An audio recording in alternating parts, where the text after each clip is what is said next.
আসসালামু আলাইকুম। আমরা প্রবাসী, আমরা সব কিছুতেই নাম্বার ওয়ান। গাইজ, ডাল খেতে ইচ্ছা করতেছে, এখন তো ডাল ঘুটনি নাই, যার কারণে এটাই ডাল ঘুটনির কাম বানাইছি। ঠিক আছে, ডাল ঘুরতে আসি, ঘুরতে পানি দিন। ঠিক আছে, কে কে আমার মতো এরকম পাগল আছেন জানাইয়েন, কিন্তু কী করবো, খাইতে মনে চায়। খাওয়ানটা হচ্ছে সব থেকে আগে। ঠিক আছে, খাইয়া বাঁচলে কামাই, জি বাঁচলে জামাই। ঠিক আছে, তো আগে নিজে খাইয়া লই, যেমনি মনে চায় সেমনি। কী করবো, ডাল তো ফুটছে, কিছুটা ফুটছে, ডাল ঘুটনি হলে তার একটু ভালোই। তো একেবারে কে আর হইব, ফিনিশ হবে না।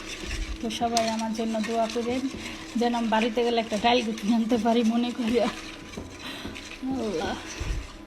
আর কে কে খাবেন চলে আসেন। ঠিক আছে, আমাদের বাসায় আজকে আমি ডাল রান্না করব, ফুলকপি আলু দিয়ে টমেটো দিয়ে ভাজি করব, ডিম ভাজবো। স্পেশালি বাঙালি খাওয়ান আজকে। কে কে খাবেন চলে আসেন। ঠিক আছে, বাই বাই। রাঁধতে জানলে খেতে হবে, চলে আসেন।